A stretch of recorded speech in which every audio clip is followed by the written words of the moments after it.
soal mereka yang ikut tes P3K yang sudah lulus tetapi belum memperoleh formasi. Nah ini juga banyak sekali menjadi pertanyaan. Pak Menteri beberapa waktu yang lalu kan sudah menyampaikan bahwa mereka ini akan memperoleh formasi kalau tidak lulus sekarang, kalau lulus sekarang tapi belum ada formasi, nanti tunggu sampai ada formasi. Nah ini kan disampaikan beberapa waktu yang lalu ketika kita rapat di tempat ini juga gitu. Sekarang pertanyaan dari mereka, nah sampai kapan mereka harus menunggu kalau belum ada formasi ini gitu. Dan ini banyak dari Jawa Barat, kemudian dari seluruh daerah di Indonesia ini. Terima kasih Pak Menteri. Ya Kak, seperti yang saya telah umumkan sebelumnya saat saya bertemu sama berbagai macam asosiasi guru honorer, baik di lapangan maupun juga di Jakarta, saya bertemu dengan mereka, banyak sesi-sesi yang sangat emosional, banyak peluk-pelukan, karena luar biasa perjuangan mereka dan tantangan yang mereka hadapi. Saya berkomitmen, dulu kan kita berkomitmen untuk berjuang untuk afirmasi, dan alhamdulillah 2 kali kita berhasil memperjuangkan afirmasi bagi guru honorer. Kami tentunya akan memperjuangkan bahwa guru-guru yang lolos seleksi tetapi mereka tidak dapat formasi, itu kita akan upayakan sebaik mungkin dan perjuangkan untuk bisa memastikan bahwa formasi mereka untuk tahun depan, ini kan rondenya formasi tiap tahun, itu sudah sangat jelas gitu. Jadi waktu pertanyaan kapan, ya tahun depan. Selalu formasi itu hanya sekali setahun didapatkan.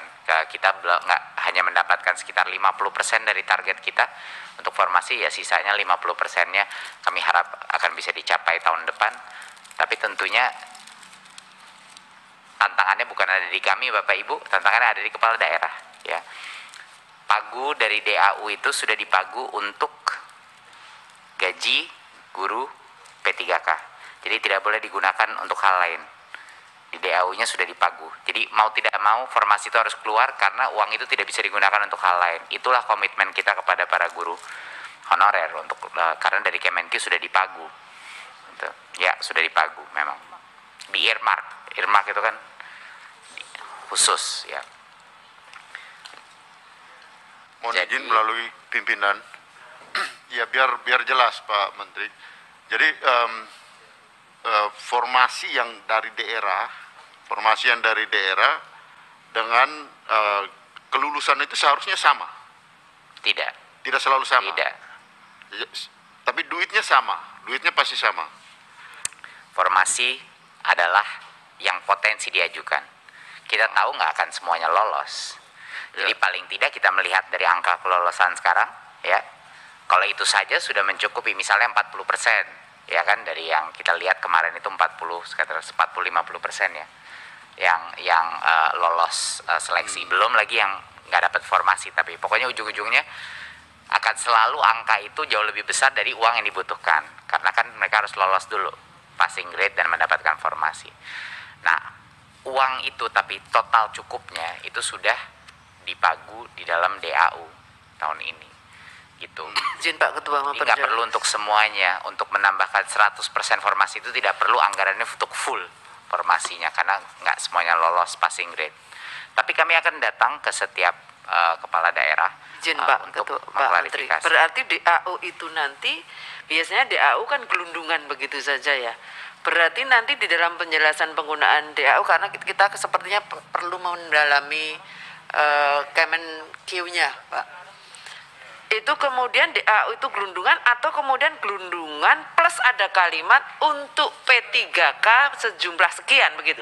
Betul Bu. Oh, itu. Izin pimpinan, Mas Menteri bisa nggak kemudian setelah ini jelas ada semacam surat edaran memberitahuan kepada daerah bahwa di dalam DAU itu memang ada haknya guru P3K itu. Sudah. Sesuai dengan yang lolos aja kan begitu kira-kira. Sudah. Itu saja Pak Menteri. Ini akan kami berita ini sangat ditunggu-tunggu oleh nanti mungkin daerah karena memang sudah mereka sekarang ini menganggapnya sudah menjadi beban mereka gitu. Betul, suratnya kami sudah kirim ke Pahuda, jadi bisa disirkulasi. Ya. Sudah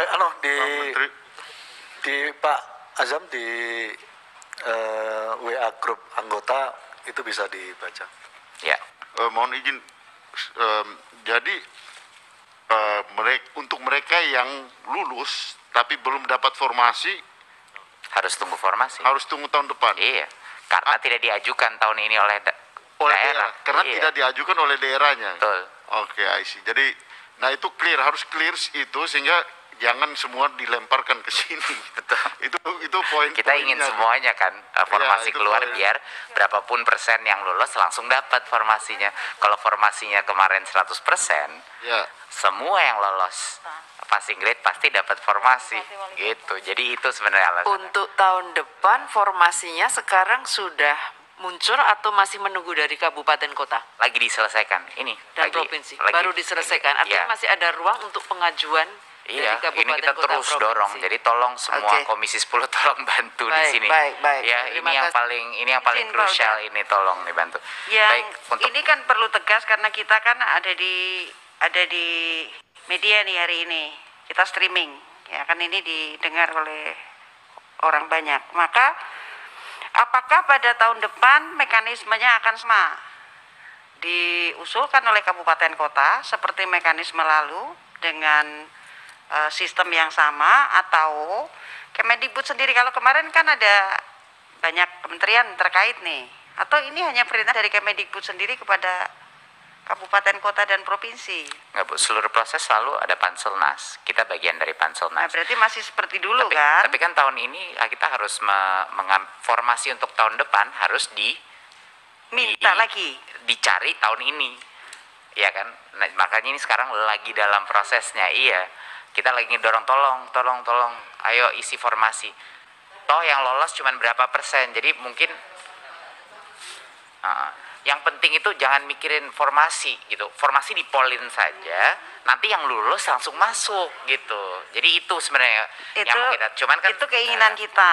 Tapi teman-teman kabupaten kota selalu takut pada konsekuensi ketika semua orang ini ternyata lulus, bebannya APBD-nya betul, menjadi berat. tapi kan itu tidak mungkin karena kita sudah melihat datanya, tidak mungkin karena sekarang udah ada bukti berapa persen yang akan lewat. Ya Bu, nanti bisa kita diskusikan lagi, tapi prinsip dasarnya tolong Bapak Ibu bantu keluarkan formasinya. Ya. Sebelum yang lain, Mas, aku nambahin ya, Mas Ya. Menteri. Saya merasa memang Mas Menteri perlu menyampaikan kepada Pak Mendagri. Jadi karena teman-teman Pemda, kabupaten kota tuh ngerasa tuanya kan Kemendagri. Nah, Kemendagri memberikan surat edaran yang bunyinya berbeda dengan Kemenq. Di dalam surat edaran Kemendagri selalu menyampaikan bahwa sepenuhnya ini menjadi beban APBD. Itu yang terus di-state oleh Kemendagri. Itu satu. Yang kedua, teman-teman Kemenpan RB juga membuat second opini kebijakan yang berbeda, Mas Menteri. Ada salah satu kasus kabupaten yang mengajukan formasi maksimal tahun 2021 ini dikembalikan lagi oleh Kemenpan RB dengan catatan tolong dirasionalisasi sesuai dengan kemampuan APBD. Gitu. Itu yang terjadi. Nah, karena itu dalam suasana yang masih belum seirama antara Kemendagri dengan kita, dengan Kemenpan RB, lalu disimpulkan secara sepihak oleh teman-teman Pemda bahwa ini belum clear di pusat karena masing-masing instansi punya kebijakan yang dianggap belum satu nafas. Itulah yang lalu kenapa kuota tahun 2021 tidak maksimal, karena dirasa masih ada perbedaan kebijakan, tidak ada harmonisasi di level ini. Kemendagri punya bikin surat edaran yang berbeda, Kemenpan RB meminta melakukan rasionalisasi sesuai dengan kemampuan APBD dan seterusnya dan seterusnya. Nah, karena itu kita mendorong supaya Mas Menteri ngambil lagi koordinasi supaya memastikan semua kebijakan yang dikeluarkan oleh Kemendagri, Kemenpan RB satu nafas, satu poin yang sama. Baik, terima kasih Pak Ketua. Akan kita laksanakan.